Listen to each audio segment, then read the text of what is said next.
তোমালোক সকলোলৈকে mathematics discussion class চেনেলটোলৈ Hardik সম্ভাষণ জনাই আজি আমাৰ পাঠ আৰম্ভ কৰিবলৈ লৈছো। তোমালোকে পাঠটো দেখি নিশ্চয় গম পাইছা।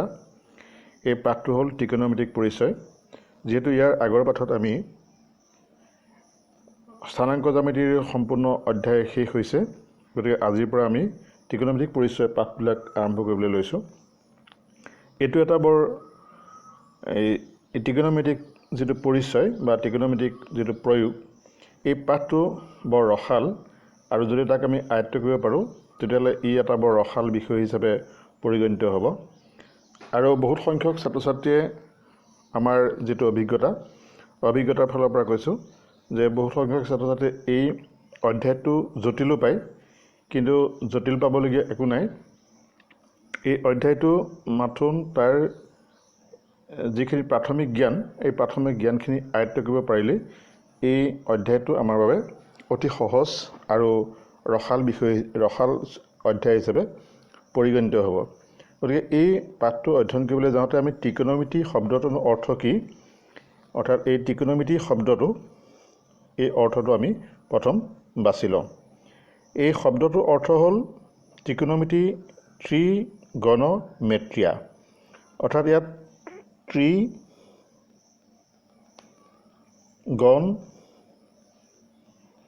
মেট্ৰন এই শব্দ তিনিটাৰে ত্ৰি মানে হ'ল তিনি, গণ মানে হ'ল বাহু আৰু মেট্ৰন শব্দ গ্ৰীক আখৰ, তাৰ হ'ল অৰ্থ যোগ। তাৰ পৰা আমি অৰ্থাৎ ত্ৰিভুজৰ বাহুবিলাকৰ আৰু কোণবিলাকৰ যোগ সম্পৰ্কে এই অধ্যায়টোত আমি আলোচনা কৰিম। গতিকে এই অধ্যায়টোৰ আলোচনা কৰাৰ আগতে এই ত্ৰিকোণমিতিক ব্যৱহাৰনো কেনেকুৱা হয়। যেনেকৈ আমি কুতুব মিনাৰ উচ্চতা জুখিবৰ বাবে আমি এইটো ইয়াৰ পৰা গৈ ওপৰলৈ গৈ জুখিব নোৱাৰোঁ, গতিকে তাৰ ছাঁৰ দৈৰ্ঘ্যৰ পৰা আমি কুতুব মিটাৰ দৈৰ্ঘ্য উলিয়াব পাৰোঁ। বা তেনেকুৱা কোনো বিল্ডিঙৰ পৰা কোনো এটা বিল্ডিঙৰ যিটো নিম্নমানৰ উচ্চৰ পৰা নিম্ন যিটো দূৰত্ব, সেই দূৰত্ববিলাক উলিয়াব পাৰি। গতিকে এনেকুৱা বিভিন্ন ইঞ্জিনিয়াৰিং ক্ষেত্ৰত, অভিযান্ত্ৰিক ক্ষেত্ৰত বা ভৌতিক ক্ষেত্ৰত এই ত্ৰিকোণমিতিক ব্যৱহাৰ কৰা হয়। গতিকে ত্ৰিকোণমিতিক যথেষ্ট ব্যৱহাৰ হয়। আমি ত্ৰিকোণমিতিৰ শব্দটোৰ অৰ্থ ইয়াত তোমালোকৰ কিতাপত দি থোৱা আছে। ট্ৰাই, অৰ্থাৎ ট্ৰাই মানে হ'ল তিনি, আৰু গণ যাৰ অৰ্থ হ'ল বাহু, আৰু মেট্ৰন যাৰ শব্দ অৰ্থ হ'ল জোখ লোৱা। দৰাচলতে ত্ৰিকোণমিতি হ'ল ত্ৰিভুজৰ কোণ আৰু বাহু সম্পৰ্কত আলোচনা কৰা এটা বিষয়। এই ত্ৰিকোণমিতিক প্ৰাচীন চৰ্চা আমাৰ ভাৰতবৰ্ষতো আছিল। আৰ্যভট্টৰ দিনত এই ত্ৰিকোণমিতিৰ চৰ্চা হৈছিল। গতিকে ই এটা ৰসাল বিষয় হিচাপে আমি পৰিগণিত কৰিম। এই ত্ৰিকোণমিতি চেপ্টাৰটোত, অধ্যায়টোত আমি সাধাৰণতে সমকোণী ত্ৰিভুজ সম্পৰ্কত আমি আলোচনা কৰিম। তাৰ বাহু আৰু কোণবিলাকৰ সম্পৰ্কত। যিহেতু আমি সমকোণী ত্ৰিভুজৰ এটা কোণ 90 ডিগ্ৰী বুলি জানো, বাকী দুটা সূক্ষ্ম কোণ হয়, অৰ্থাৎ বাকী দুটা কোণৰ মাপ 90 ডিগ্ৰীতকৈ সৰু হয়। গতিকে সেই সূক্ষ্ম কোণ দুটাৰ ওপৰত বাহুবিলাকৰ যিটো সম্পৰ্ক বা বাহুবিলাকৰ যিটো অনুপাত, সেই অনুপাতৰ সম্পৰ্কৰ পৰা আমি ইয়াৰ মান উলিয়াম। তোমালোকে জানা বা আমি এইটো কৰি চাব পাৰোঁ যে এটা ত্ৰিকোণমিতিক এটা সমকোণী ত্ৰিভুজৰ ক্ষেত্ৰত আমি যদি এই কোণটোক আমি কোণ বুলি এটা কোণ সূক্ষ্ম কোণ হিচাপে ধৰি লওঁ, তেতিয়া এই সূক্ষ্ম কোণটো নিৰ্ভৰ কৰিব কাৰ ওপৰত। এতিয়া আমি ABC ত্ৰিভুজ এটা ল'লোঁ। ABC ত্ৰিভুজত চি কোণটোৰ মাপ কোনডাল বাহুৰ ওপৰত নিৰ্ভৰ কৰিব। আমি চিধা যদি এই চি কোণৰ মানটো অলপ কমাই দিওঁ, এইখিনিলৈ লৈ আহোঁ, অৰ্থাৎ এই কোণটো যদি ধৰোঁ, তেতিয়া আমি দেখিলোঁ যে ইয়াত এটা পৰিৱৰ্তন আমি লক্ষ্য কৰিছোঁ। ইয়াত যিডাল তাৰ সন্মুখৰ বাহু, সেই সন্মুখৰ বাহুডালৰ মাপটো কমি গ'ল, আগতে যিমান আছিলে তাতকৈ চুটি হ'ল। গতিকে কোণটোৰ মাপ কম বেছি কৰিলে যিহেতু তাৰ বিপৰীত বাহুৰ মাপ কম বেছি হয়। সমকোণী ত্ৰিভুজৰ ক্ষেত্ৰত আমি নৱমমান শ্ৰেণীত পাইছিলোঁ যে এটা সমকোণী ত্ৰিভুজত তিনিডাল বাহুৰ নাম বেলেগ বেলেগ আছে। আমি এইডালক ক'ম অতিভুজ, এইডালক ক'ম অতিভুজ, এইডালক ক'ম লম্ব আৰু এইডালক ক'ম ভূমি সমকোণী ত্ৰিভুজৰ ক্ষেত্ৰত। গতিকে এটা সমকোণী ত্ৰিভুজত ভূমিৰ লগত কৰা কোণ নিৰ্ভৰ কৰিব, ভূমিৰ লগত কৰা কোণ কম কোণৰ ওপৰত মানৰ ওপৰত নিৰ্ভৰ কৰি এই লম্বডালৰ দিশ নিৰ্ভৰ কৰিব। তাত কোণৰ মান যদি সৰু হয় লম্বৰ দিশ চুটি হ'ব, কোণৰ মান যদি দীঘল হয় লম্বৰ দিশ দীঘল হ'ব। যিমানে আমি কোণৰ মান ডাঙৰ কৰোঁ সিমানে লম্বৰ দিশো দীঘল হ'ব। গতিকে কোণ ভূমিখণ্ড কোণৰ পৰিমাণ যিমানে কম হ'ব সিমানে লম্বৰ দিশ কমিব আৰু যিমানে বেছি হ'ব সিমানে লম্বৰ দিশ বাঢ়িব। এই কথাকেইটাৰ ওপৰত ভিত্তি কৰি ত্ৰিকোণমিতিক অনুপাত ব্যৱহাৰ কৰা হয়। গতিকে আমি ইয়াৰ পৰা এটা কথা গম পালোঁ যে যিটো কোণ উৎপন্ন হয় সেই কোণটো সেই কোণটোৰ মান লম্বডালৰ ওপৰত নিৰ্ভৰ কৰিব। অৰ্থাৎ এই লম্বডালক আমি ক'ম যিটো কোণ উৎপন্ন কৰে সেই কোণটোক আমি কোণটোৰ সন্মুখৰ যিডাল বাহু এই বাহুডালক ক'ম আমি কোণৰ সন্মুখৰ বাহু। ইয়াক আমি সমকোণী ত্ৰিভুজৰ ক্ষেত্ৰত লম্ব বুলি কৈছিলোঁ, কিন্তু আমি ইয়াক আমি সন্মুখৰ বাহু বুলি ক'ম। আনহাতে কোণৰ লগত যিটো বাহু থাকিব সেইটোক কোৱা হ'ব কোণৰ সন্নিহিত বাহু বুলি আমি ইয়াক ক'ম আমি সন্নিহিত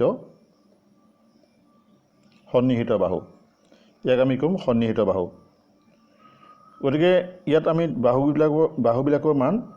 নাম দুটা পালোঁ, এটা হ'ল কোণৰ সন্মুখৰ বাহু, এটা হ'ল কোণৰ সন্নিহিত বাহু। গতিকে এনেই আমি পাইথাগোৰাছৰ সূত্ৰত লম্ব আৰু ভূমি বুলি কৈছিলোঁ, কিন্তু এতিয়া ইয়াত আমি ত্ৰিকোণমিতিৰ ক্ষেত্ৰত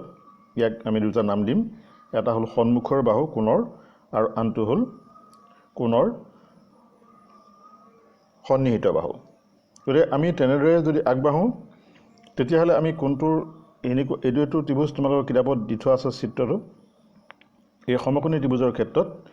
আমি ইয়াক ক'ম কোণৰ সন্নিহিত বাহু, ইয়াক ক'ম আমি কোণৰ সন্নিহিত বাহু, অৰ্থাৎ এ বিক আমি কোণৰ সন্নিহিত বাহু বুলি ক'ম, আৰু বি চিক আমি ক'ম কোণৰ বিপৰীত বাহু,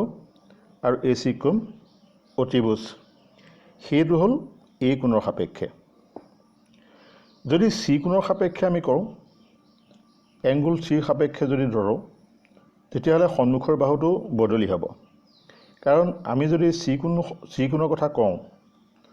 চি কোণৰ কথা ক'লে চি কোণৰ সন্মুখৰ বাহু হ'ব, কোণৰ সন্মুখৰ বাহু হ'ব এ বি। আনহাতে তেতিয়া চি কোণৰ সন্নিহিত বাহু, এই চি কোণটো য'ত লাগি আছে তাৰ সন্নিহিত বাহু হ'ব বি চি। গতিকে চি কোণৰ সাপেক্ষে এ কোণৰ সাপেক্ষে যিকেইটা বাহু হৈছিলে সেই বাহুকেইটা বদলি হ'ব। অৰ্থাৎ এ কোণৰ সাপেক্ষে যিডাল বিপৰীত বাহু হৈছিলে সেইডাল তাৰ সন্নিহিত বাহু হ'ব, আৰু এ কোণৰ সাপেক্ষে যিডাল সন্নিহিত বাহু হৈছিলে সেইডাল তাৰ কোণৰ বিপৰীত বাহু হ'ব। গতিকে এই কথাটোৰ ওপৰত বিশেষ আমি মনোযোগ দিব লাগিব, কাৰণ ইয়াত যিহেতু দুটাকৈ সূক্ষ্ম কোণ আছে, এ কোণ আৰু চি কোণ, এ কোণ আৰু চি কোণ আছে। গতিকে দুইটা কোণৰ সাপেক্ষে এই বাহুবিলাক কোণৰ বিপৰীত বাহু আৰু কোণৰ সন্নিহিত বাহু বদলি হ'ব। গতিকে এই কথাটোৰ ওপৰত যদি এই কোণ সাপেক্ষে, এতিয়া আমাৰ চিত্ৰত এই কোণ সাপেক্ষে কোণৰ বিপৰীত বাহু দি থোৱা আছে বি চি, আৰু এই কোণ সাপেক্ষে কোণৰ সন্নিহিত বাহু দিয়া আছে এ বি, আৰু চি কোণ সাপেক্ষে সেই কথাটো ওলোটা হ'ব।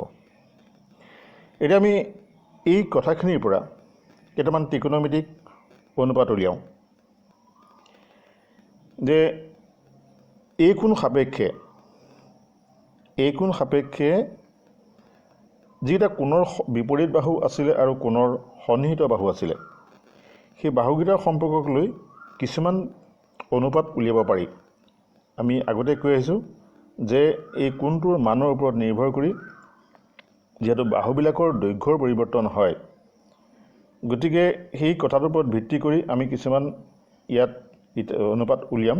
সেই অনুপাতবিলাকক তোমালোকক দি দিছোঁ, কিতাপত দিয়া আছে। চাইন, এই কোণৰ সাপেক্ষে চাইন, এই কোণ সাপেক্ষে চাইন হ'ব এই কোণৰ বিপৰীত বাহু, এই কোণৰ বিপৰীত বাহু হ'ব BC আৰু অতিভুজ, অৰ্থাৎ এইডালৰ মাপটো হ'ব চাইন এই কোণৰ সাপেক্ষে। যদি আমি এই কোণটোক থিতা বুলি কওঁ তেতিয়া চাইন থিতা ইয়াত আমি লিখিব পাৰিম। থিতা হ'ল এটা কোণৰ মাপ। যদি আমি থিতাটোক এই কোণৰ মাপটোক যদি আমি থিতা বুলি কওঁ তেতিয়া আমি ইয়াত লিখিম চাইন থিতা। চাইন থিতা ইকুৱেল এই কোণৰ বিপৰীত বাহু হৰণ বা অনুপাত অতিভুজ, অৰ্থাৎ BC বাই AC, BC বাই AC। তেনেকৈ কচাইন, টেনজেণ্ট, কছেকেণ্ড, ছেকেণ্ড আৰু এই বিভিন্ন ছটা অনুপাত যি ওলাব আৰু কট, আমি চমুকৈ ইহঁতক চাইন, কছ, টেন, কছেক আৰু ছেক আৰু শেষত আমি কট, এই ছুটিকে আমি ক'ম। যিহেতু প্ৰতিটোৰ অনুপাত বেলেগ বেলেগ, চাইনৰ অনুপাত যেনেকৈ BC বাই AC হ'ল, তেনে কছাইনৰ অনুপাত হ'ব AB বাই AC, অৰ্থাৎ AB বাই AC মানে কি হ'ব যে এই কোণৰ সন্নিহিত বাহু আৰু অতিভুজৰ মাপ অনুপাত, এই কোণৰ সন্নিহিত বাহু আৰু অতিভুজৰ অনুপাত। গতিকে এইবাৰ আমি অনুপাতটো বদলি হ'ল, কোণ একেটাই আছে কিন্তু কছাইনৰ ক্ষেত্ৰত অনুপাতটো বদলি হ'ল। অনুপাতটো কি হ'ব যে এই কোণৰ সন্নিহিত বাহু অৰ্থাৎ AB লগত অতিভুজ AC, ইয়াৰ অনুপাত উলিয়ালে আমি কছাইন অনুপাতটো পাম। টেনজেণ্টৰ অৰ্থাৎ টেনৰ অনুপাতটো আমি পাম এই কোণৰ বিপৰীত বাহু অৰ্থাৎ AB, BC বাই আৰু হ'ব এই কোণৰ সন্নিহিত বাহু অৰ্থাৎ AB,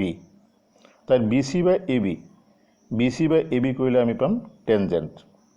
তাতে কছেকেণ্ডটো হ'ব এই যিটো অনুপাত পাইছিলোঁ তাৰ ওলোটা,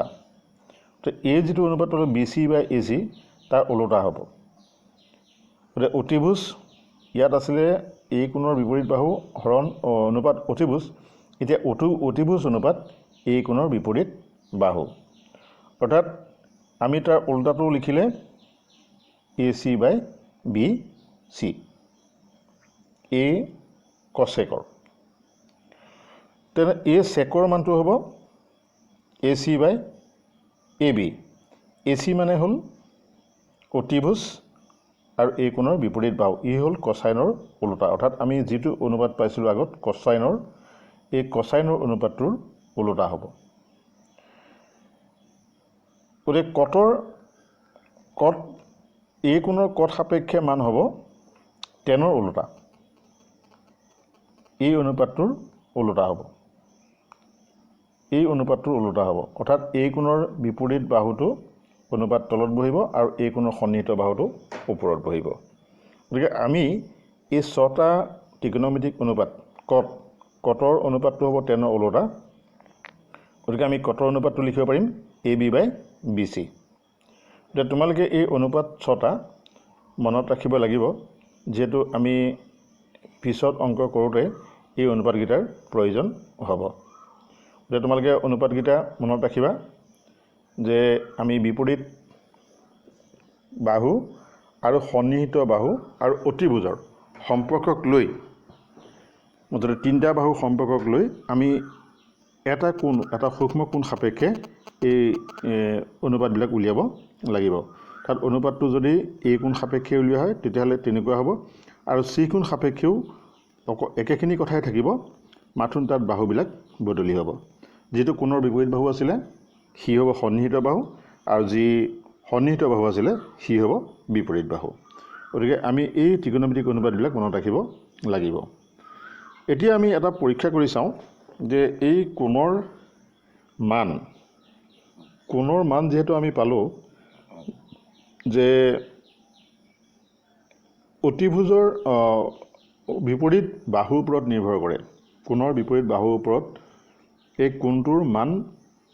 সলনি হয় অৰ্থাৎ আমি যদি ইয়ালৈ আকোঁ তেতিয়াহ'লে লম্বৰ অতিভুজ কোণৰ বিপৰীত বাহুৰ মাপ চুটি হ'ব আনহাতে কোণৰ মাপো সৰু হ'ব আৰু যদি আমি ইয়ালৈ নিওঁগৈ আঁতৰলৈ নিওঁগৈ তেতিয়াহ'লে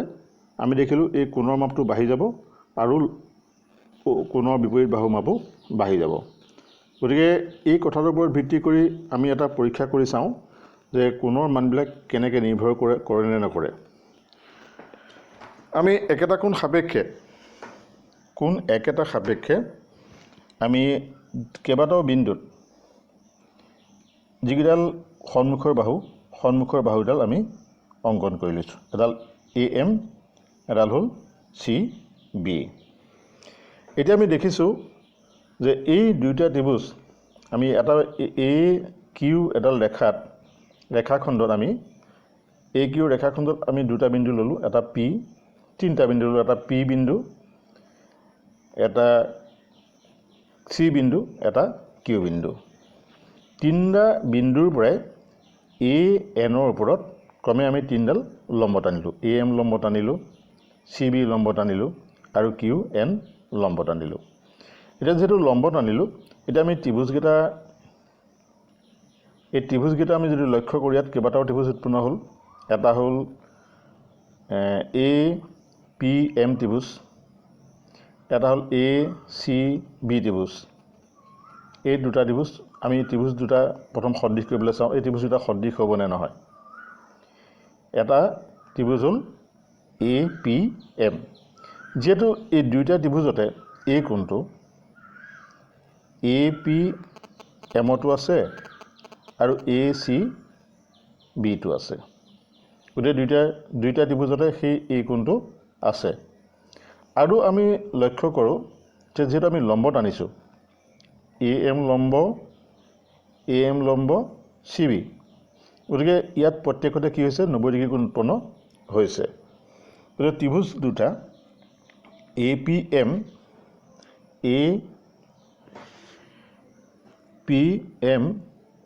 ত্ৰিভুজ সদৃশ হ'ব ACBৰ লগত সদৃশ হ'ব কোণ সদৃশ মতে অৰ্থাৎ দুটা কোণ সমান হ'লে আমি ত্ৰিভুজটা সদৃশ কৰিব পাৰিম তেতিয়াহ'লে তাৰ ত্ৰিভুজ দুটা যদি সদৃশ হয় তেতিয়া তাৰ বাহুবিলাক সমানুপাতিক হ'ব অৰ্থাৎ তাত তিনিটা বাহুৱে তাৰ তিনিটা বাহুৰ লগত সমানুপাতিক হ'ব তাত APৰ অনুপাত AC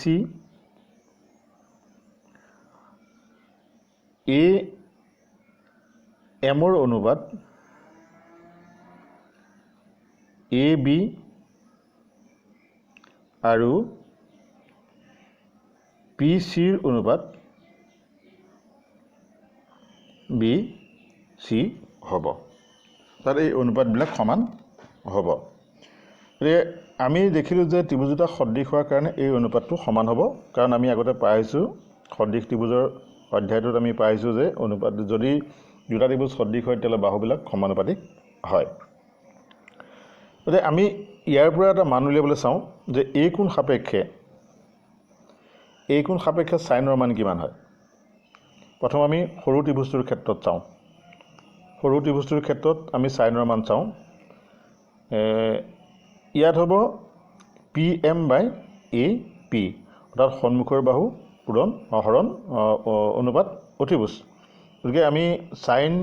সৰু ত্ৰিভুজৰ ক্ষেত্ৰত APMৰ ক্ষেত্ৰত আমি চাওঁ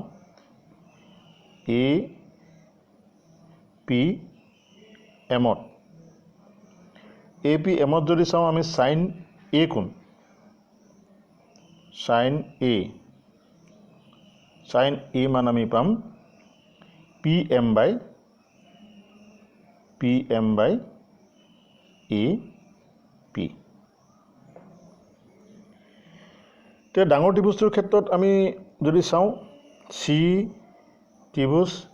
C A B সাইনৰ মান কিমান আমি পাম sin A দুইটাৰ ক্ষেত্ৰত আমি sin A উলিয়াইছোঁ তাৰ ক্ষেত্ৰত আমি পাম BC by AC গতিকে আমি দুইটাৰ ক্ষেত্ৰত আমি পালোঁ sin A মান আমি উলিয়ালোঁ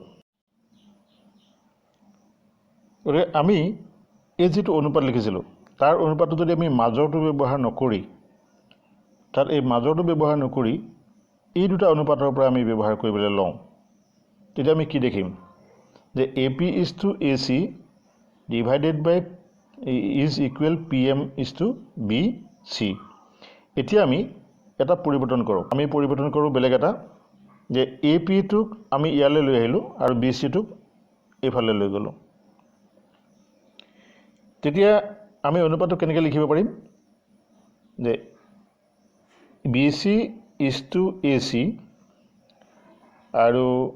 আমি লিখিব পাৰিম BC is to AC আৰু PM is to AP লিখিব পাৰিম অৰ্থাৎ আমি এই অনুপাতটোক উল্টাকৈ যদি আমি এনেকৈ যদি পৰিৱৰ্তন কৰোঁ BC টোক ওপৰলৈ লৈ যাওঁ AC টোক তললৈ দিওঁ তেতিয়া অনুপাতটো কোনো পৰিৱৰ্তন নহয় গতিকে ইয়াত আমি লিখিব পাৰিম PM is to AP আৰু ওপৰত আহিব BC is to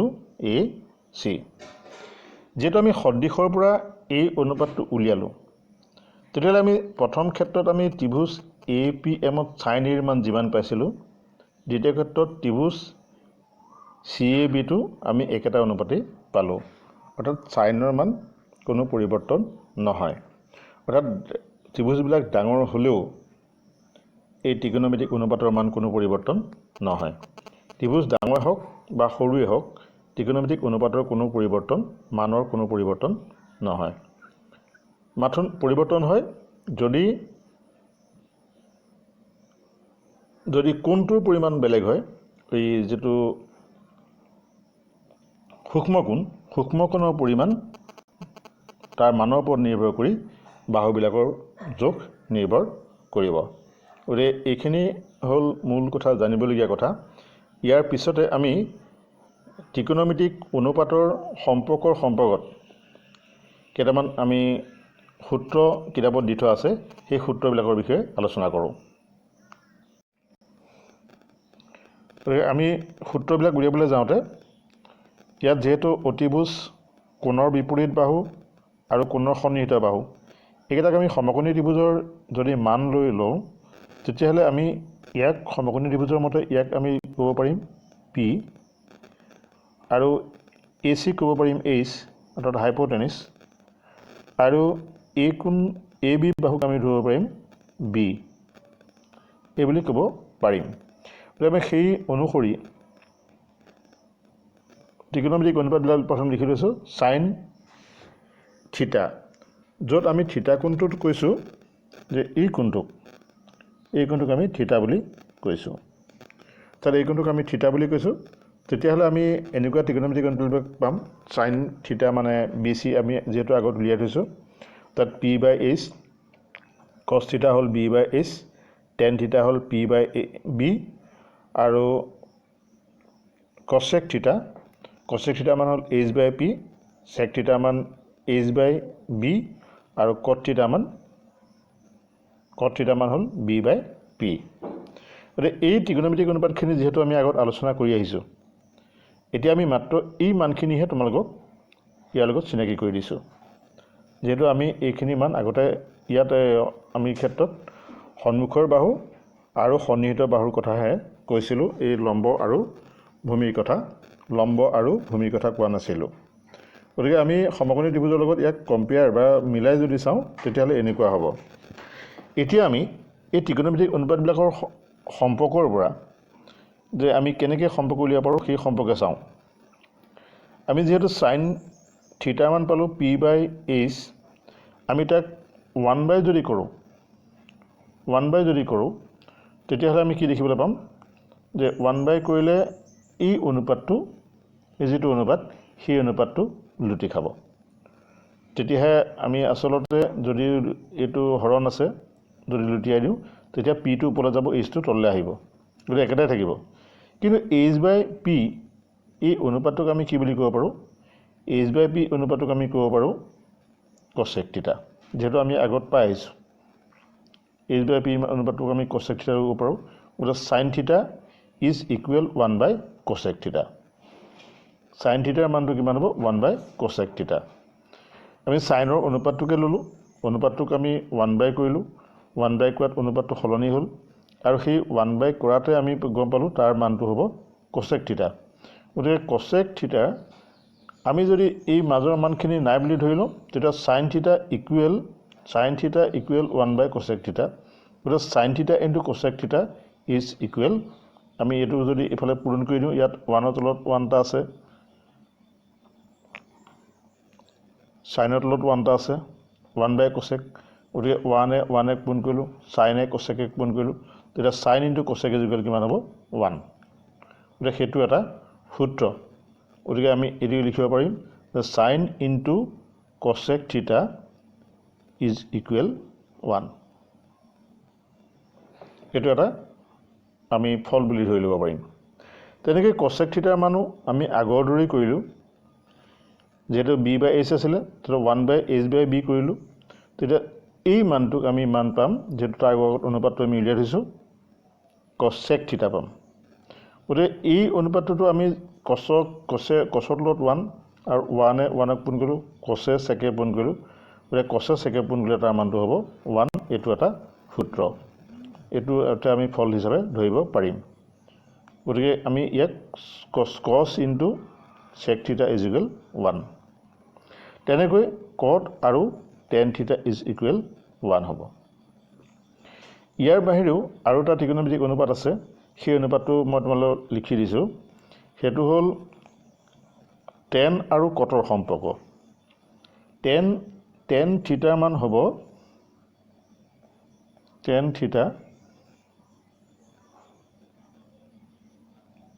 θ is equal sin θ by cos θ তেনেকৈ cot θ টো তাৰ উল্টা হ'ব cot θ is equal cos θ by sin θ গতিকে আমি এনেকৈ এইকেইটা অনুপাতটো উলিয়াব পাৰিম গতিকে আমি ইয়াত তিনিটা সূত্ৰ পালোঁ এটা হ'ল sin θ into cosec θ is equal 1 দ্বিতীয় সূত্ৰটো পালোঁ cos θ ইনটু sec θ ইকুৱেল 1 আৰু tan θ ইনটু cot θ ইকুৱেল 1